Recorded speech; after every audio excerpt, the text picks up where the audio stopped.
Hi guys, I'm Bobsy and I'm a professional multiplayer game developer, and I'm working on my game Potion Shop Simulator, which is supposed to release very soon. The game is overall a potion brewing and shopkeeping game that can be played both single player and multiplayer. Steam Next Fest also just happened and we gained 2,500 new wishlists and a bunch of good feedback in the Discord, so I really couldn't be much happier about that. But we have a problem. We have this beautiful environment with a town and villages walking around, and from the demo we've gotten some amazing feedback on the game and overall environment. But the town still feels barren. You can't interact with NPCs, and the only thing to do around town is go to the merchants to buy more plants, tools, or upgrades. In essence, we have compelling mechanics and an intriguing but rather static world. In this video we'll look at how we made the world more dynamic and engaging for the player by adding events and opportunities for the player to interact with. So in order to come up with some compelling world events, we looked at three aspects of the game. First off, we looked at the interesting locations in the world. Second, we looked at the activities that modify the player run their shop. And third, we looked at complications that could make the player choose between running their shop and resolving the complication. So first off, we decided to go with the idea of introducing events in the world. Essentially things that happen on schedule and modifies the way that the world and the player interacts. Other than this, we'll also be implementing quests and side quests, but that's for another video. Let me tell you about something important. Our Discord, of course. The community is growing, but we need you there as well. We post weekly updates and interact with any questions or suggestions there. And also make sure to go and wishlist the game on Steam. Now, enough of me. Before we can start properly integrating the events, I need to make a calendar setup which can accommodate different events. So I started working on an abstract setup for the calendars. One of the cool things of Unity is that you can customize how the editor looks. So I made this little calendar tool which gives us a really good overview of the schedule of different events. So now when you make an event, I can easily select the state of day at which it starts and ends, as well as all the days where it needs to be active. And it's really as easy as that. So the script will call some code whenever the event starts or stops, giving me full freedom to make whatever changes happen I want on schedule. We also got an implementation for the calendar in the handheld book of the game, so it's easy to get an overview of the upcoming events. And we also made it so it's easy in Unity to mark whether an event should be visible in the book or not. For example, the market competition event or a potion inspector should be in the book, but the market trends, which are daily, shouldn't be in the book. Now, we've created a large village for our players and they enjoy navigating it.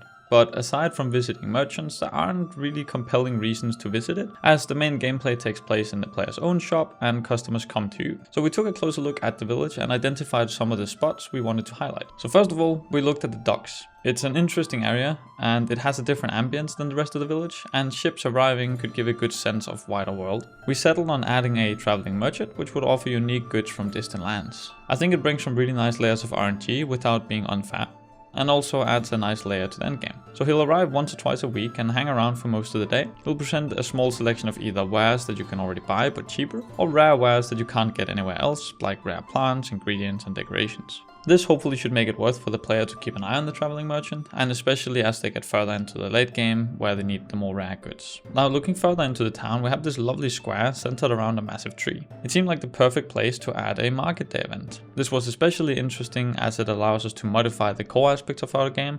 Instead of the customers coming to the shop, what if you went to the customers? We wanted it to be a dynamic market in town, allowing the players to also participate. The more money you make during the market, the better you rank, and the better you do, the better the reward will be. The idea is to brew higher quality potions and have a good stock of them as well. So your potions will be sold over time, however, so will your competitors. Meaning if you just go for a high quantity and low quality, chances are you'll likely get beat. So it might not be a bad idea to stock up on good potions in advance. We started by setting up the market, so it'll show a bunch of booths around the tree which acts as a centerpiece of the village. At the same time, the spawn rate of villagers in that area will also greatly increase, and they'll wander around looking at the goods, making the market feel a lot more alive. I set up the player stall as a simple interactable object that holds potions, very similar to the shelves in the store. The difference here, however, being that the potions will automatically sell themselves over time. The idea of this is really to avoid it being a chore for the player, but rather extra optional content. And if they were forced to take care of this stall all day, they couldn't also run their shop. And the next thing was to add a score tracking system, which is generally easy. I just add the price of every potion that's sold to the score of the player,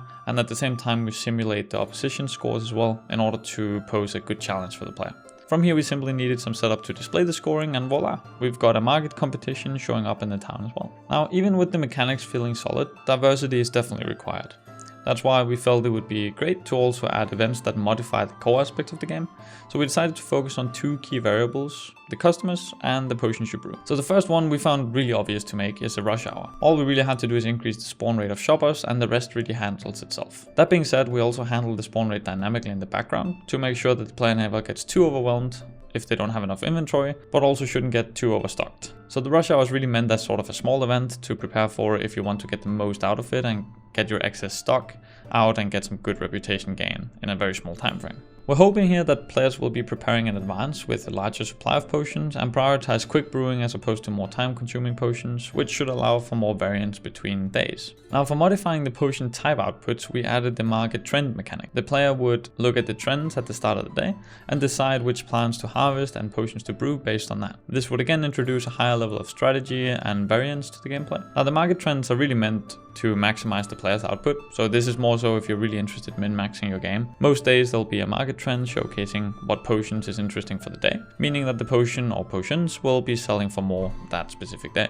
Now we also wanted to display this in the world to enforce the player needing to go to the town as well. So this is added on the town board that's just across the bridge when the player enters the village. And for clarity of information about the trends, we also decided to kind of show it in the calendar page of the book, but this is still something we're playing around with. And now the final category of things that we looked at is problem solving. Here the goal is to create situations that would disrupt the player's established daily rhythm and require them to adjust their gameplay loop. Here we went with 1 positive and 1 negative change, sort of a carrot and a stick approach. The positive would be a chance to receive a high level reward, with the negative would be focused on loss aversion. Now first of all, we came up with the idea of a potion inspector. He's essentially seen as the negative option. You kind of have to please him, otherwise you might get a punishment. So the idea of the potion inspector is that he will check up weekly on your shop and check up if you're up to the regional standards. If you reach these standards, it will give a little boost to your reputation, and if you fail, you might lose some. Now first things first, we need to set up the NPC for it. This was generally very easy, as he doesn't really do much. He'll show up in your shop and you can interact with him. Interacting with him will let you know what your goals are, and the next thing you need to do is to handle those goals. Now the next thing for us to do is to implement these goals.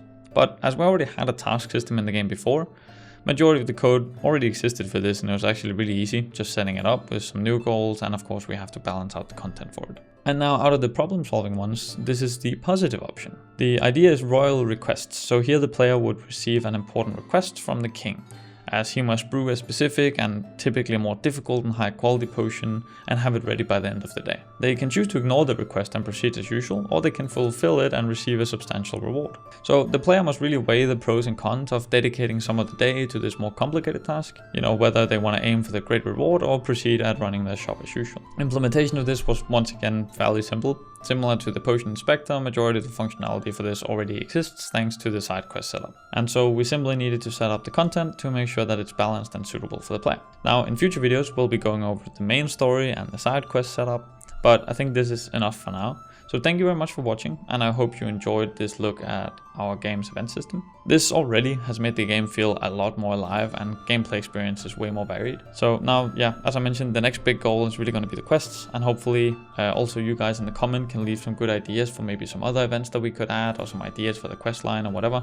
We really right now in a stage where we're taking in everything that we can get, and we really take every piece of feedback very seriously. So also remember to join the Discord, leave a like, comment and subscribe, and other than that, I just hope you have a wonderful day.